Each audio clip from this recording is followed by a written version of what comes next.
stuck in straight away because there is a lot to discuss, many things to ruminate upon, as the title would suggest. Today I'm going to be reviewing, kind of going over my thoughts on the interactive video game that is Elysium. I'm not even sure I'll keep that in the video. Yes, this is a game which I have recently finished. Actually finished as of 2 hours ago, I think. No, like 3 or 4, 5, 6, 7. So I have a lot of thoughts to discuss. I have a couple general points noted down. Just there. But for the most part, it's going to be a rambling kind of video because I have a lot of thoughts to discuss, and no one really to discuss them with except you, dear viewer. So you're going to be subject to it. Sorry, unless you click off the video, which please don't. Please like, subscribe, please. But anyway, let's get into it. Disco Elysium. Now, if you've never heard of the game, I can give you a brief summary. It's a video game which I played it on PC, which I think is probably the best platform for it, because it's kind of this point and click adventure. That sounds very derivative, but it is a game which is, people have called it a interactive novel, not in a derogative way, but it is sort of a matter of fact that this game, the main gameplay function is either walking or talking to people in these kind of quite in-depth dialogue trees. The game itself, you play a police detective who is sent to investigate a recent murder. A man has been lynched, strung up, and put in a tree. And you're there to investigate and find out why or how it happened. Well, both actually, why and how it happened. The only problem is that the character that you inhabit is slightly deranged. He is a police officer who, when you meet him for the first time and are introduced to the character, we are met with him strewn out across the floor, passed out, drunk, in a state of undress, if memory serves correctly.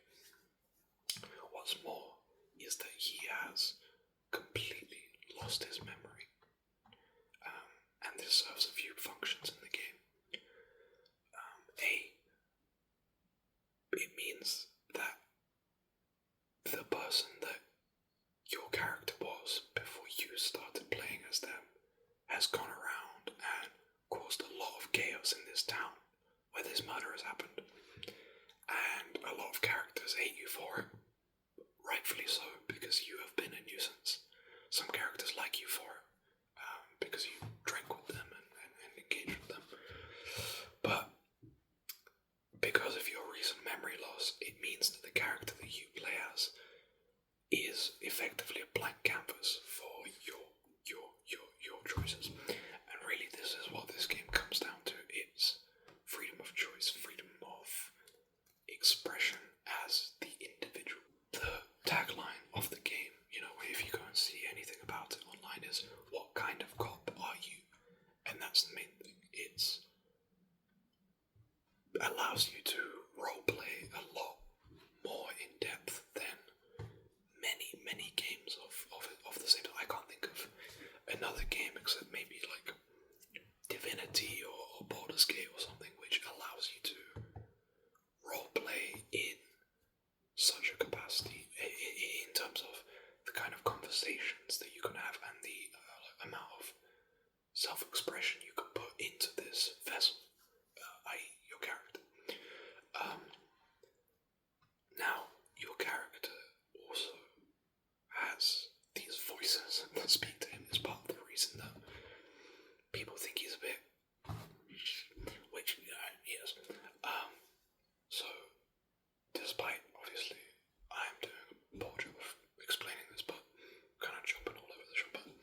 despite me saying that this is kind of an interactive novel, the game still does have some video gamey-esque qualities about it.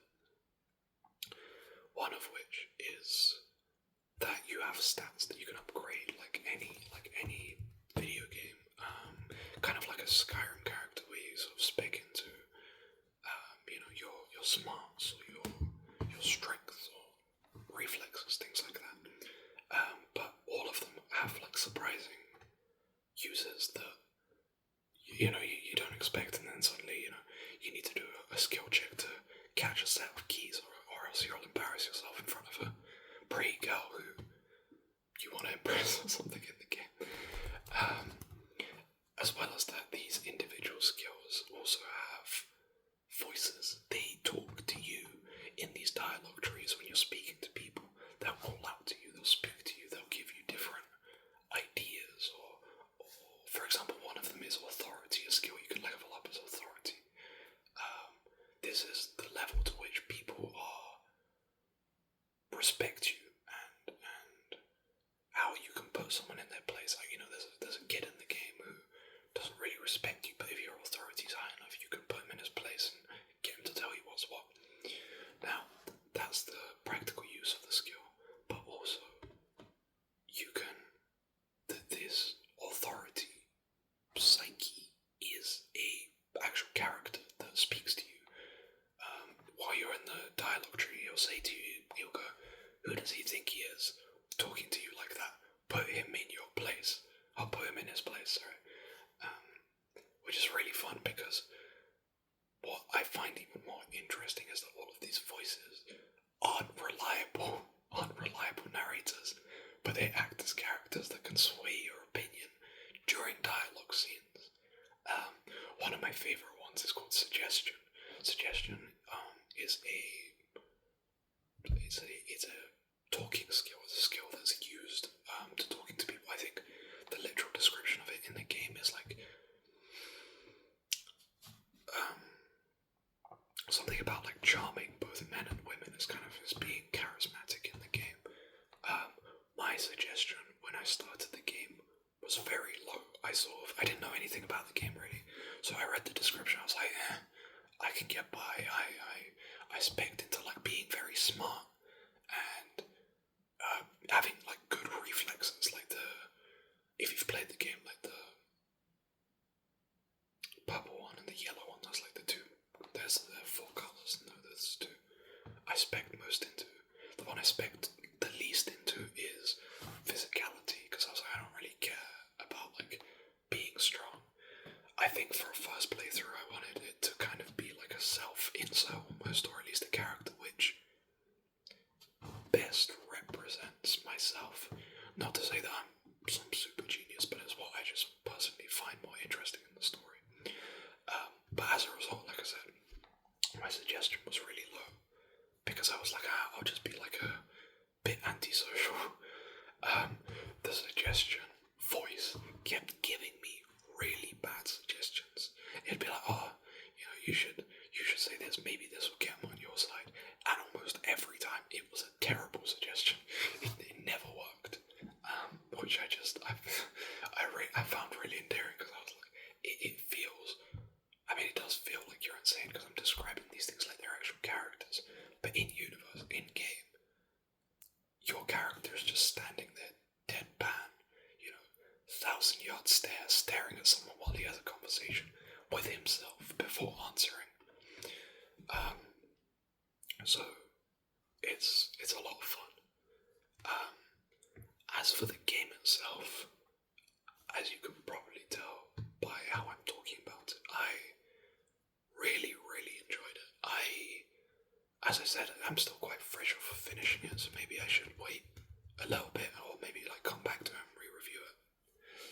But as in, because given some more time, I think it will allow some of these thoughts to settle a bit. But I think this has been, there's only a few games that I can think of which have left such an impression on me, having finished them, especially like with the story.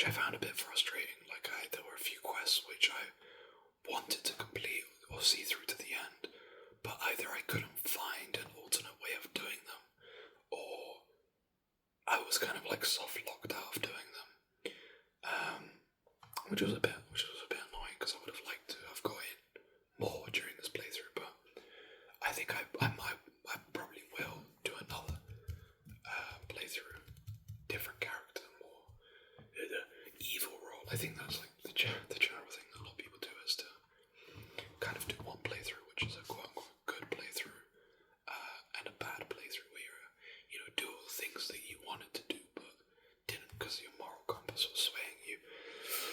In this game, you can't really have necessarily a good or bad playthrough. I don't think, for the most part. There's, you can't save everyone, regardless of like how good of a cop you are. There's definitely better playthroughs in terms of better for the ending that they give you, but you can't have like a Mass Effect, for example. If you guys have played those, there's like a Paragon and I forgot what the other one is. There's a clear kind of like good or bad. If you do A, it's bad. If you do B, it's good. In this, it's not so much. It's more like things happen, and if good things happen, you kind of get more story out of it, I guess. But I'm very glad for a first playthrough that I spec'd into intelligence, because one of the skills is called encyclopedia, which is basically just like general knowledge that your character has somehow retained despite being an alcoholic amnesiac. And for first playthrough, it's very good because, like the character, you're kind of dropped into this world. The game doesn't have any kind of like prologue or anything. It kind of just lets you loose and says go. So you're kind of figuring things out at the same time as your character, and having the encyclopedia skill helped a lot in terms of like fleshing out the world, in terms of even stuff that like feels kind of obscure or a bit nonsensical. It was still like nice to know to really flesh out this world, and this world is really fleshed out, despite taking place in this tiny town. The world of Disco Elysium feels so alive. There is so much going on, and everybody that you speak to has thoughts, feelings, and emotions about everything. The main kind of driving, or the main thematical thing throughout the narrative is the games want to kind of analyze different political stances, which I know sounds very broad, but it's difficult to explain if you haven't played the game. But essentially, this game is very politically dense. There's, discussions of communism or fascism, of being a moralist, or taking sides on a political spectrum. It's very, very dense. In the game, there's a dock, just beside the motel where the murder has taken place. There is a dockyard full of workers who are currently on strike, and it's believed, after you kind of learn some things about the murder, that the murder has something to do with the dock workers, because the person murdered was an outsider, somebody who was not part of the town, has come. You kind of learn more about him as it goes along, but it's suspected that it was a murder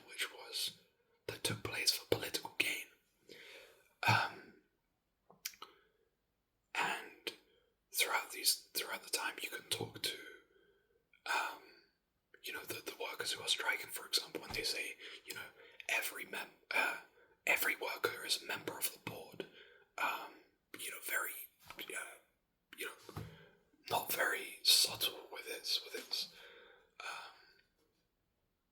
communist adjacent narrative. I mean, people literally also use the words communist and fascist and stuff like that, which definitely helps up clear the ambiguity. But even so, within the world, there's characters who are direct parallels to real world figures. Like there's a figure called Mazov, which is the leader of not leader, but it was a communist philosopher in this world. And it doesn't take a genius to kind of figure out who that's supposed to represent in the real world. I mean, even their names sound quite similar, or vaguely similar. So I think this game does an incredible job, or the writing behind this game does an incredible job of taking real world philosophies and political stances and readapting them into this universe's version of events. Because the whole city that this takes place in, the more you dig into it, the more you kind of uncover the deep kind of political history or turmoil that's gone on in this city for hundreds of years at this point. People talk about fleeing war, people talk about why life was better under a nationalistic, dictator almost. People talk about why the bourgeoisie need to be, purged, and the working and the rich are scum, and you need to, tear their eyes out and piss in their skulls and stuff. And at the same time, there's people who don't really care. People who are kind of disillusioned by the political spectrum and kind of just want to get on with their lives. Which is really interesting, kind of. You'd think that every character you run into, based on kind of how I'm describing the game, every character you run into would be this kind of, C-list philosopher spouting nonsense, but I think it's a real testament to the writing in this game that it manages to feel like the political discussions in the game manage to feel quite natural. There's characters who you have conversations about politics with, who talk about it in a believable way for that character, which really helps it feel like this kind of alive world. With the game's kind of tagline of what kind of cop would you be? There's a bunch of different classifications. It's not good cop, bad cop, or anything like that. It's a lot more of a grey spectrum. For my playthrough, the game told me that I was a sorry cop, which is quite funny. But I mean, I don't disagree with it. As a first playthrough, I was walking through all these places where my character had wreaked havoc, had harmed people, had broken things, had screamed at people, scared people off, got people fired.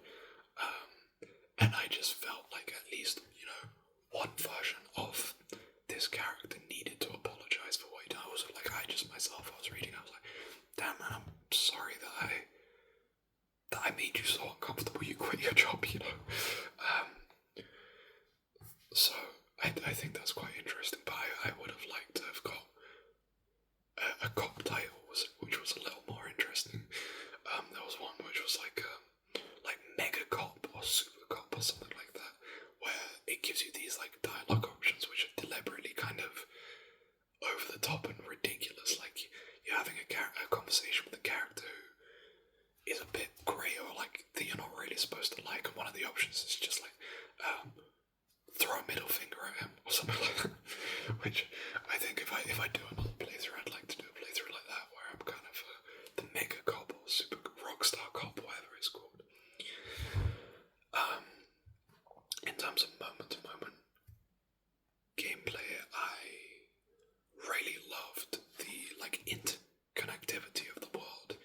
is only something that kind of bears fruit once you're close to finishing or finish the game. For the first 15 to maybe even 20 hours, I'd say, of the game, it feels very disconnected. Like there were a lot of things a lot of dialogue trees, a lot of characters I was speaking to, purely because I was like, well, the game must have a reason for putting them here. But in terms of me, myself, being interested in what they're telling me, I didn't really care much, you know what I mean? Because I struggled to see how it was really relevant with the things that I found interesting. You know, I decided to come from it at an angle of just doing everything, regardless of if I found it interesting or not. If I had, I think my playthrough would have been a lot shorter, but by doing so, by sort of struggling in the early game, by talking with characters who were just kind of mumbling nonsense at me,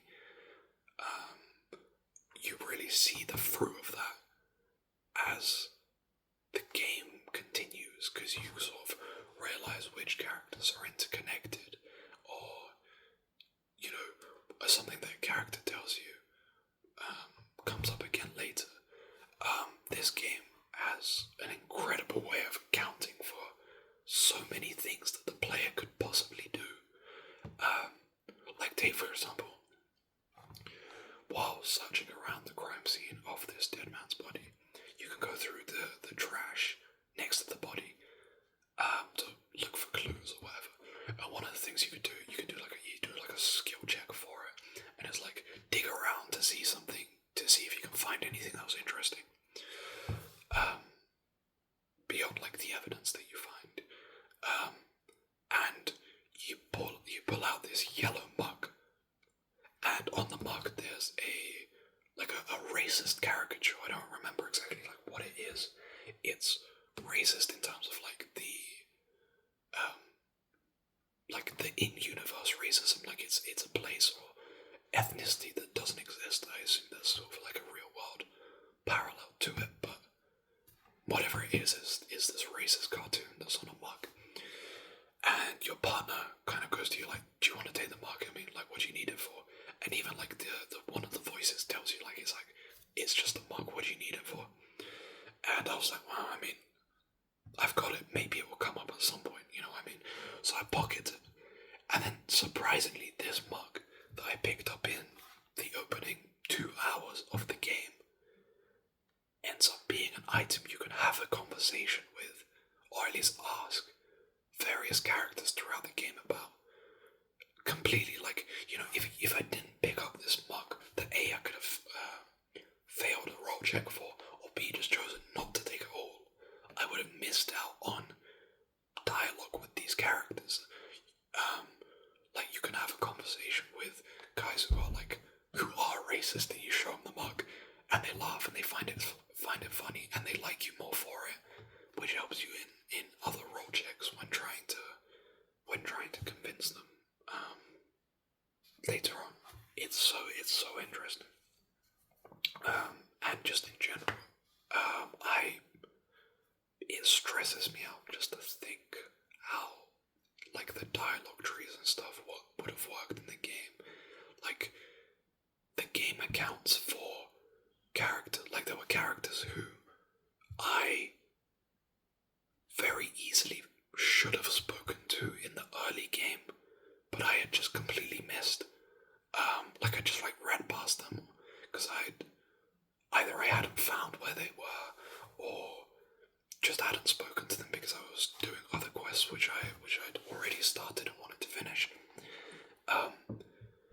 But even so, the game still accounts for it. The game still, if you then speak to them later on and they're telling you information which was expected that you'd learn in the early game, the game accounts for it, and your characters go, oh yeah, we already knew this, did you also know this?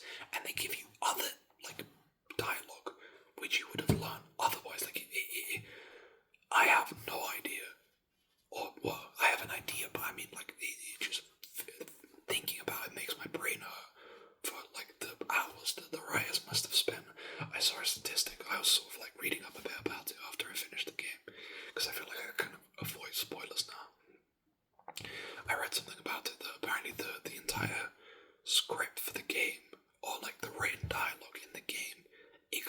that of the entire Lord of the Rings series, which I think is pretty nuts considering each of those books is like what, 400 pages each.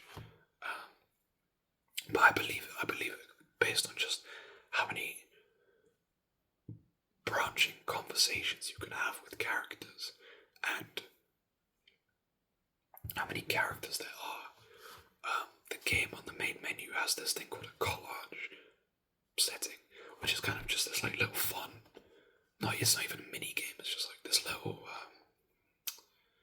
It's exactly what it is. It's a collage. You can put like stickers and stuff on it, and I don't know, make yourself a wallpaper or whatever it is. And when you open it up, the game gives you a warning like, "Oh, this is a spoiler." And I didn't open it up, and then straight after I finished the game, I was like, "Oh, let me see what this collage mode is about." And I was scrolling through, like you can have like every character has this like little profile, and I was looking and there were characters who I'd never even spoken to, and there were places that I'd never even visited in my playthrough. Out of A, that I didn't know they existed, or B, I just couldn't get to them. Which I find which is so crazy to think that I feel like I really tried to do everything, but there were still more places that I couldn't get to. Yeah, that's the thing that really impressed me. The whole world feels alive. I think what's really going to help me in appreciating that more, there would be another playthrough, because I really, when I started the game, as I was playing through the game, I was like, I'd find it difficult to see how any playthrough could be different, because I think for the most part I'd just been taking the most direct route I think most players would have, and I struggle out to see how that would differ really. But the more I spoke to characters and the more decisions I had to make, the more I start thinking like, oh wow, I wonder if I'd chosen to do A instead of B, because that would have changed my relationship with this character, which means they probably would have helped me with this other quest later on, because I didn't know that this character knew the other character. Do you know what I mean? But in general, all the voice acting as well, all of the characters as well, despite being the length of Lord of the Rings, everything that is written is voiced, from narration to your inner monologue to random characters you see on the street that have like 3 lines of dialogue. It's insane. They're all voiced, and every single voice actor is doing an incredible job. My favourites are those internal voices. There's this one which is like the I can't remember. There's one. You have this like supernatural vision when you speak to the hanged corpse, and he speaks in this like deep, gravelly tone. It's like his voice is like if you drag the chain through like gravel. It sounds like it hurts to speak. But it's incredible.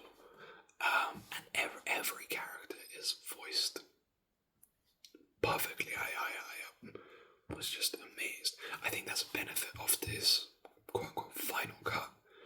That's the version of the game that I played. Because I think in the original game, when it was first released, not everything was voiced. But then that's what this final cut was, is they're kind of like tweaking it and adding in all the voices, which I really appreciate. I think it adds loads to the experience. My only complaint with the game is that there were like 2 points in the game where I kind of reached a bit of a slump. Like, I felt like I'd exhausted all the dialogue options that I could with people, and I was kind of like soft log out progressing those quests. I just couldn't find anything else. Like, this was a particular issue for me. The game is structured across several days, and before, like, the first couple of days, a part of the map is locked away. Like, you can't reach it because of a reason, and it takes time for you to gain access to that area again. And in the day before,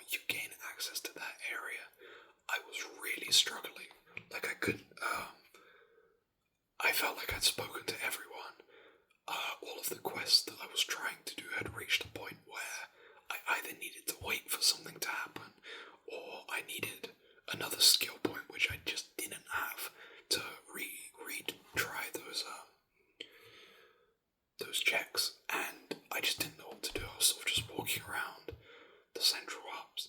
I eventually kind of found a way to it. Like, I think the game doesn't completely leave you out to dry. Like, it does help you kind of find things to do. But there were definitely like lulls in the gameplay where I was kind of stumped as to what to do. Fortunately enough, I found the story interesting. I found the characters interesting enough to want to continue playing the game. But I think that's definitely something that, like, there were definitely points where, like, I finished this game over the span of just under 2 weeks. Or, no, just over 2 weeks, something like that. And there were definitely points where I just didn't really want to come back to it. Like, you have to be in a specific mood to play this game in the first place. And also, when I got to those points where I didn't really feel like I could progress much with anything, I didn't want to really come back to it. I just kind of, I don't know, I kind of had to force myself to start playing again. But I'm glad I did, but I think it's important to mention as a kind of critique. But to be honest, that's really the only blemish that this game has for me. Overall, I think it's phenomenal. Kim Kitsuragi, your partner, is maybe one of my favourite characters that I've ever interacted with in a video game. He's so sweet. He's so kind. And he's so interesting. I feel like I could take him for a walk on the beach and we could like talk about life. Or I wish I knew him in real life and he'd, I could come to him in moments of stress or if something's going bad. I'd want someone like Kim at my side. For future playthroughs where I'm doing a quote unquote bad playthrough, I struggle to see how I could be mean to Kim, because it just make me sad, I think. But I really love him. I think he's a phenomenal character, and rightly so, because I think he's the character you spend the most amount of time with, that you have the most back and forth with, who's always kind of consulting you on the ongoings of the investigation. So they really had to nail him. But yeah, he specifically was one of my favorites. But in general, I think like one thing that kind of I became aware of is, as you speak to the characters, obviously there's right and wrong answers, and I think it's a real testament to the game that you can kind of, even through a few lines of dialogue, you get a sense for what kind of person this character is, or what kind of person this character is that you're talking to, which then helps you kind of think about what kind of questions or how to answer the questions that they give you is. And some games struggle with, or just not even games, just any sort of narrative pieces, whether that's films or games or books, whatever, suffer from characters kind of speaking the same, or characters not really being that distinguishable from one another. This game does not have that issue at all. I mean, every character is so distinct. Every character is, has a philosophy about them that if you want to, you can dig into.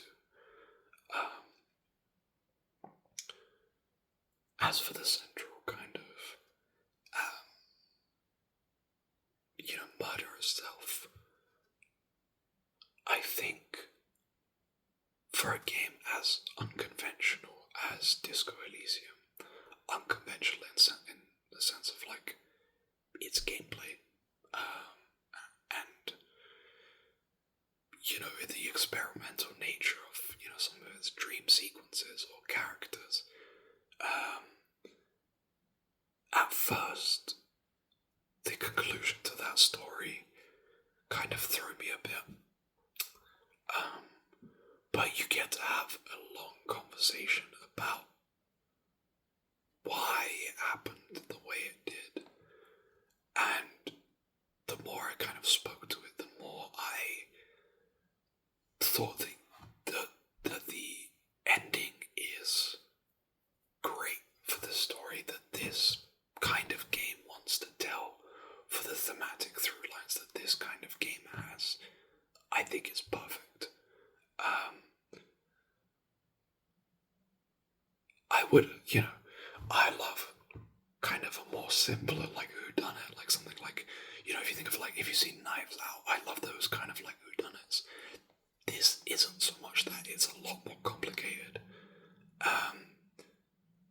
But I think, but it really works. It really, really works. I'm trying to think if I have anything else to say. The art, I didn't talk about the art, but the art in it is amazing as well. The art and music are both stellar across the board. I love the kind of like painterly aesthetics that the game goes for. And it's unfortunate I played because like I said, I was playing it on the on PC. I was using a mouse to kind of like point and click to where the character should go. I spent a lot of the game zoomed out from afar so I could click to the specific places I wanted to go to. Which is a real shame because when you actually zoom in a bit, you can see the landscape a lot better and see how gorgeously like painted everything is, which I kind of regret not doing more. It's kind of like zooming in. But there's, there were several times where I was playing the game where I was like, wow, that looks amazing. Like there's a church that you visit, which looks incredible on the inside. There's this office, like the union that I mentioned. The union boss, his name's Everett. And if you go into his office, I remember the first time I went into his office, I just had this like huge grin on my face because I was like, oh my god, this looks amazing. It looks so good. Yeah, I just overall, this is the first game I've played in a long time, which firstly has left an impression on me as big as it has. Of course, there's been other games I've played, but I don't know, it's given me a lot to digest. There's a moment at the end of the game, which I won't spoil it for you if you haven't played, but there's a moment at the end of the game, which, if you have played it, involves an insect. I won't say more than that, but I genuinely made me feel a bit emotional, which I can't say for many games. Like I genuinely saw it and I went, wow, this game is beautiful. And I think that's kind of the underlying thing that I love most about this game is, despite how bleak this world is, despite how rife with revolution and murder and violence this world is, there's kids who are drug addicts, there's people who are struggling to pay bills, big companies trying to take over and push out, ordinary working people. Despite how bleak everything is in this film, this game has a really hopeful underbelly.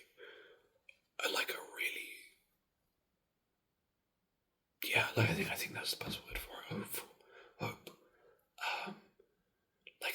There's a quote that comes from the game. I can't remember at which point. I think you can like paint it on a wall, and it says like something beautiful is going to happen soon, or something beautiful is coming.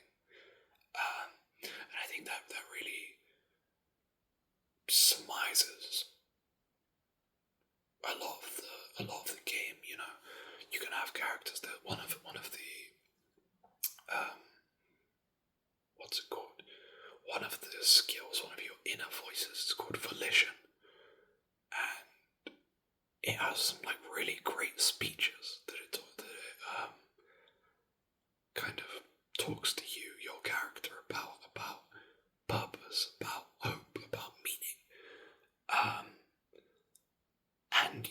that's also why Kim is such a great character, because despite how awful of a person he knows you are when he arrives, from the moment that he meets you, he is trying to push you to be a better person, to do better for yourself, to sober up. And you have conversations, you kind of, like I said, maybe this was because I was doing like a sorry cop playthrough, but you kind of go, oh, I'm such an idiot, why do I have to do this? And you literally sit on a swing and talk to Kim about, restoring faith in yourself, or having the will to go on and live despite how hard things get. And I really enjoyed that about the game. It's I think maybe why it's also left such an impression on me, because it's, I find myself at a point in my life where things are very uncertain, things are very up in the air, and it's difficult to really see how they're gonna go or where I'm gonna end up. And sometimes it can be difficult to maintain hopefulness. But we need to do our best too, because, we can't hide. That's what's the point, right? But, that's just a theory, a game theory. If you've somehow stuck around this long,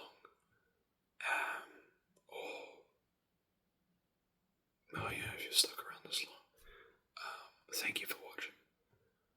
I know this has been a just verbal diarrhea, and I can just see out the corner of the screen.